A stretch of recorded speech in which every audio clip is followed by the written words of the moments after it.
With free agency officially started, players were looking for more lucrative contracts and just anything they could do to make more money.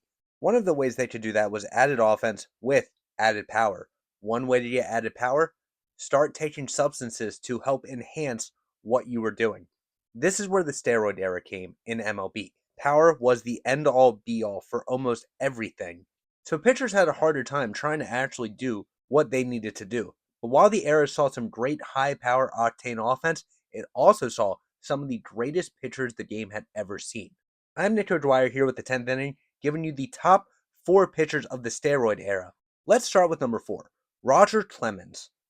Pitching from 1994 to 2004, Clemens compiled a 73.5 WAR, a 191-98 record, a 3.28 ERA, in 406 games started, throwing complete games in 27 of them with 11 shutouts, 2,694 innings, 2,639 strikeouts, 961 walks, a 1.213 whip, a 3.36 FIP, a 2.75 strikeout to walk ratio, a 140 ERA plus, and 4 Cy Young awards.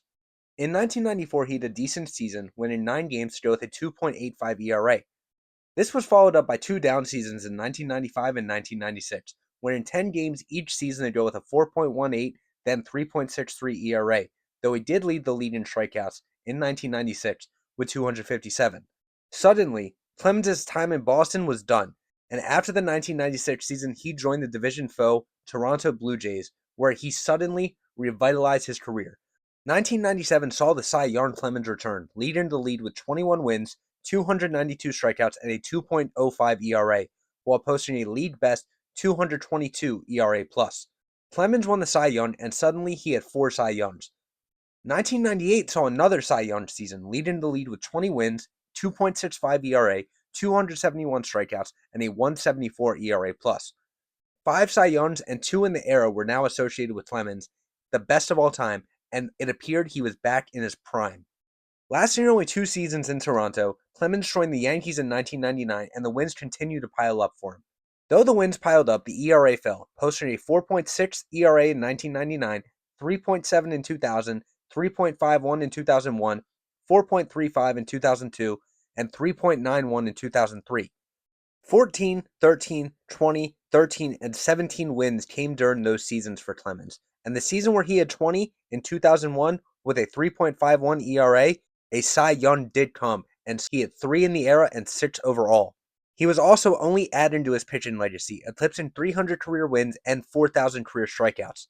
In 2004, at 41, Clemens had his last great season in the era with the Astros. Posting 18 wins and 4 losses to go with a 2.98 ERA, Clemens won the Cy Young again, and now he was a 4-time Cy Young winner in the era and 7 overall. Clemens ended the era one of the best and remained one of the best, but there were still better pitchers during this time frame, and with that, Clemens only ranks 4th in the era. Going to number 3, we have the master of control, Greg Maddux. Pitching from 1994 to 2004 in the era, Maddux compiled a 63.6 WAR, a 190-89 record, a 2.78 ERA, in 360 games started, throwing complete games in 55 of them, with 21 shutouts, 2,472 in a third innings pitched, 1,782 strikeouts, 364 walks, a 1.063 whip, a 3.09 FIP, a 4.9 strikeout to walk ratio, a 156 ERA plus, and 2 Cy Young awards. Coming off 2 Cy Young awards, 94 saw Maddux lead the lead with 16 wins, a 1.56 ERA, 10 complete games, 3 shutouts, a .896 whip, and a 271 ERA plus. Maddux had maybe the greatest season of all time in the strike-shortened season and won his 3rd straight Cy Young and 1st of the era. 1995 produced an even better season in some aspects, leading the lead with 19 wins, going 19-2, 1.63 ERA, 10 complete games, 3 shutouts, a .811 whip, and a 260 ERA plus. This helped him win another Cy Young award, and number 4 overall, 2 during the era. Maddux started the era with 2 all-time seasons and looked like there was no sign of slowing down entering his age 30 season.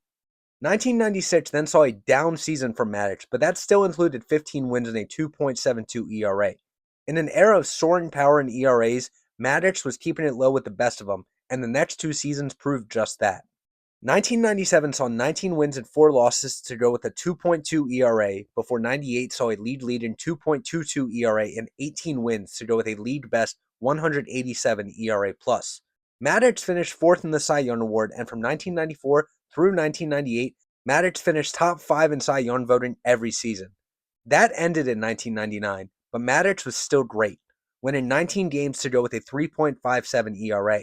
19 and 17 wins came during the 2000 and 2001 seasons for Maddux, posting a 3.0 ERA and a 3.05 ERA. In 2002, 16 wins and a 2.62 ERA came in what was his last great season. 2003 and 2004 both saw 16 wins from Maddux, but age was catching up and the ERA dipped to 3.96, then 4.02.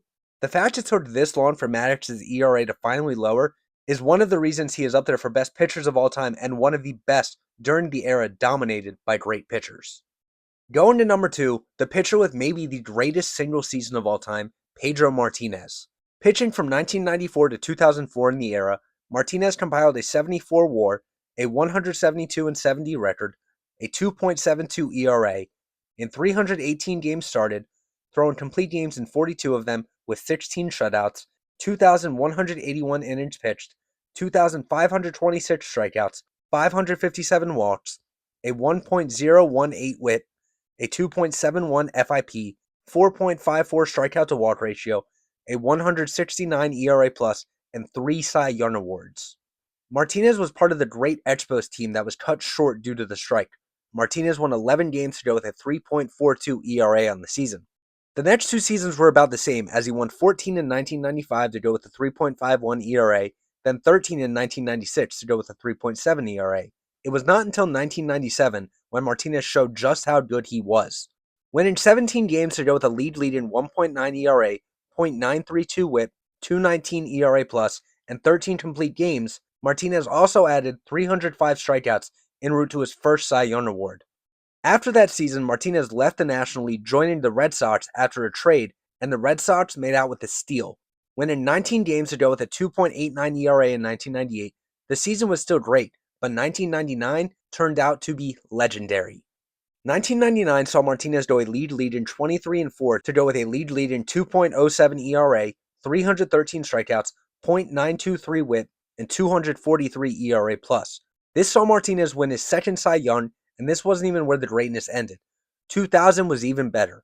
Winning 18 games, Martinez led the league with a 1.74 ERA, 4 shutouts, 284 strikeouts, .737 WHIP, and a 291 ERA+. This season was spectacular all around, and in the heart of the steroid era, no less. Martinez may very well have had posted the greatest pitching season of all time, and with that, he won his third and final Cy Young Award. Limited to 18 games in 2001, Martinez added 7 wins, a 2.39 ERA, 163 strikeouts, and a 188 ERA+. During the 2002 season, Martinez won 20 games to go with a league-best 2.26 ERA, 239 strikeouts, .923 WHIP, and a 202 ERA+. A second-place finish came in the Cy Young voting with those numbers. 2003 was also great, posting 14 wins and a league-best 2.22 ERA, 1.039 WHIP, and a 2.11 ERA+. This was Martinez's 4th ERA title in 5 seasons and 6th of the last 8. The era ended with Martinez posting 16 wins and a 3.9 ERA in 2004. Martinez was one of the best during the steroid era, and were it not for a certain lefty, Martinez's era would have made him the best not only during his peak, but also the era. Unfortunately for him, the big unit existed.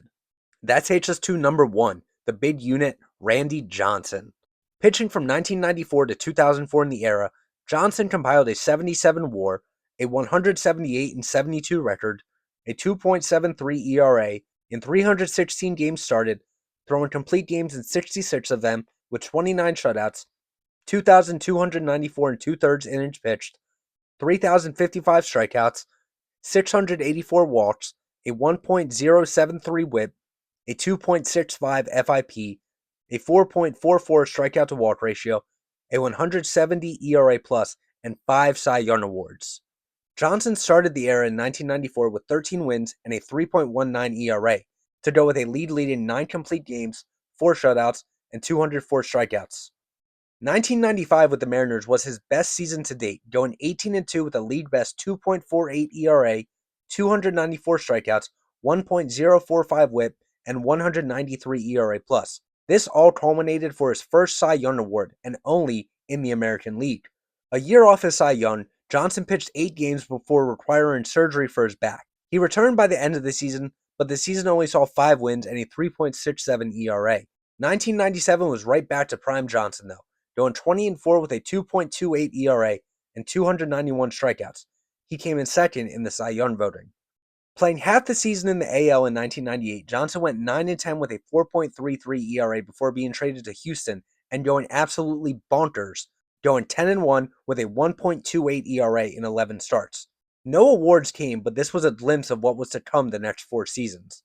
Joining the new Arizona Diamondbacks in 1999, Johnson dominated, winning 17 games to go with a league best 2.48 ERA, 12 complete games, 364 strikeouts, 2.76 FIP, and 184 ERA+. This helped him earn his second Cy Young of the era. 2000 was the quote down season of the stretch, winning 19 games with a 2.64 ERA, leading the lead with 8 complete games, 3 shutouts, 347 strikeouts, 2.53 FIP, and 181 ERA+. Another Cy Young came, and now he had 3, looking for a 4th in 2001, his age 37 season. In 2001, he won 21 games with a league best 2.49 ERA. He also led the league with 372 strikeouts, 1.009 WHIP, 2.13 FIP, and 188 ERA+. This helped lead him to a 3rd straight Cy Young award and 4 overall. Now 38 in 2002, Johnson put together another all-time season, leading the lead with 24 wins, 2.32 ERA, 8 complete games, 334 strikeouts, and a 195 ERA+. This led to a 5th and final Cy Young to go with 4 straight for the best pitcher in the game. Johnson dealt with injuries in 2003, limiting him to 18 games, winning 6 of them with a 4.26 ERA. In 2004, Johnson ended the era going 16-14, a 2.6 ERA, a league best 290 strikeouts, .900 WHIP, and a 176 ERA+. A second place finish in the Cy Young Award voting came, and Johnson ended the era a 5-time Cy Young winner, almost a 7-time winner, finishing twice in second. One of the best pitchers of all time, Johnson's legacy was made in the steroid era, where he was the best of a handful of great pitchers. So there you have it. Those are the best 4 pitchers of the steroid era. Did I get it right? Did I get it wrong? Let me know down in the comment section, and thank you all for listening.